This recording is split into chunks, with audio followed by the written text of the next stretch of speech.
One of the biggest changes in Monster Hunter Wilds is the new weather mechanic. Now, there was weather mechanics before in Monster Hunter World, for example, there were some zones that had some different climate events. But as far as we can see, in Monster Hunter Wilds, weather will be global, it will be globally synchronized, as in everybody in the world is gonna get the same events at the same time, and they will be a crucial part of the game. They will affect every zone or close to every zone in some way. And we actually got to see the breakdown of how the weather works, so that's what we're gonna be talking about today. Keep in mind, we only got to see 3 zones in the game, and there is undoubtedly some other zones that we're gonna have to see later on.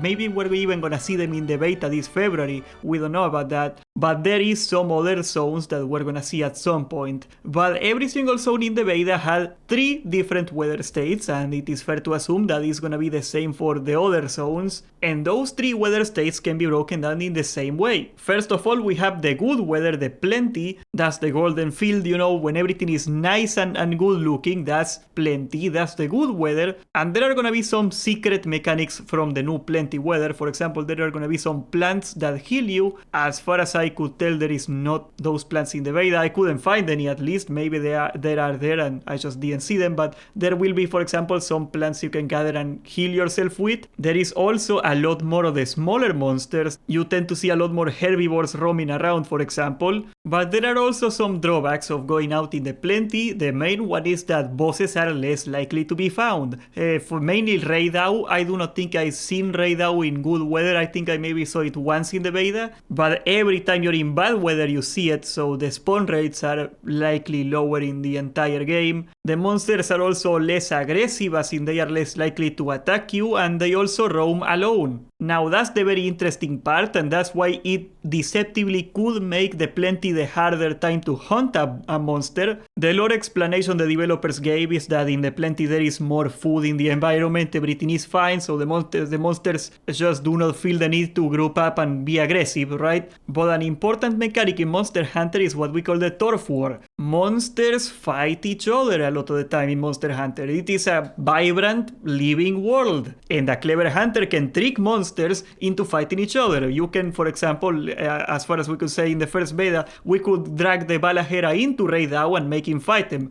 Of course, Raidau one-shot him in like 20 seconds, that was hilarious, but you can do it. And in some situations, in the previous games, that actually made the bosses way easier. Not to mention you get the previous boss for free, because one of the bosses is inevitably gonna kill the other, and that's free materials. Oh my god, free stuff! But overall, the plenty will make it harder to trigger a fight between bosses. This is probably the time where it is best for you to farm things that are not boss related. The next weather is the Fallow, which is a rather odd name, but it basically means dark. During the Fallow, the monsters are more aggressive and they are usually closer to each other, and there is a higher spawn rate of all the boss mobs. Herbivores are a lot rarer to find, and most likely, and I say most likely because we didn't get any confirmation yet, it will in some way affect the AI of the bosses, or some of them, and that's gonna be interesting for the next kind of weather. But so far the weather works in a perfect cycle, and eventually after a while in the Fallow, it eventually culminates into the big, the scary weather, the storm, or in the case of the game they call it the inclemency, which once again, they really like weird words, these Japanese people, don't they? Now, every zone is gonna have a different inclemency, a different storm. If you're in the plains, you're gonna get a sandstorm because it's a desert, it makes sense. If you're in a forest, you're gonna get like a rain, and so on and so forth, right? The thing about the storm, the thing about the inclemency, is that it 100% makes all the boss monsters stronger. I tested it, for example, the one we got to see the most, Raidau, he gets a lot more thunder attacks. I don't know if the attacks themselves get stronger, but he does it a lot more often, and that's really freaking scary because they are almost impossible to dodge, so you gotta fight him very conservatively during that time. That's when I saw him one-shot the Balahera. He just one-shot it. By the way, the animations on the turf war are super cool. If you take the words of Tokuda himself, he defined it as a high-risk, high-reward gameplay style when you go outside in the inclemency, and that's a very particular word, high risk, high reward. I think there is gonna be some sort of either an increased drop rate of items from the monsters, or perhaps unique reagents that you can only get killing them during that time. There's been picture leaks of a new weapon from Raidao, a hunting horn, basically. Maybe that requires you to kill him during the inclemency to get, like, I don't know, some electric scale that you need to do it. I don't know. It does seem like a possibility given the language they chose for it. And once the inclemency ends, you go right back into plenty. It's a perfect cycle. One thing we do not know is that, yes, server-wide the events are synchronized, but are the events synchronized in every zone, or are the other zones that we are gonna see in the full release of the game gonna be on different weather cycles?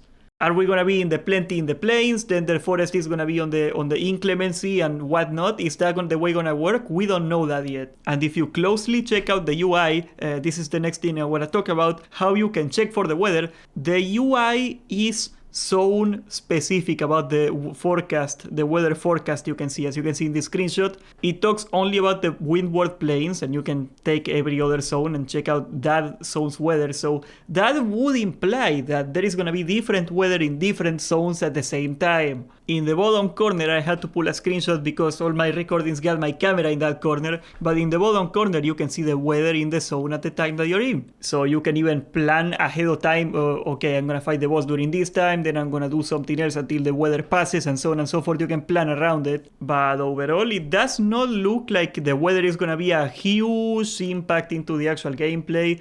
Bosses are gonna be a little harder or a little easier, and casual players are gonna probably be trying to play around that. But aside from that, it doesn't seem like there is a weather requirement to see a boss. At least not in the beta. Every boss could spawn at any weather, even though they were less likely to spawn in some weathers over others. And the cycles were about 15 minutes long. Now, we don't know, once again, how long the cycles and the full release are gonna be. It is very likely that for the beta they cranked it up a little bit so everybody could see all the weathers very quickly. Heck, they might even do some sort of mechanic where you can skip weathers in the single player version of the game, or when you're like on your instance. They are definitely gonna play around it in some way. They are definitely gonna try to implement something on it, because there is no way they worked so much in making the unique graphics for all these weather effects if they didn't plan to do something with it. So we're gonna have to see. Subscribe, join the Discord, and thank you for watching.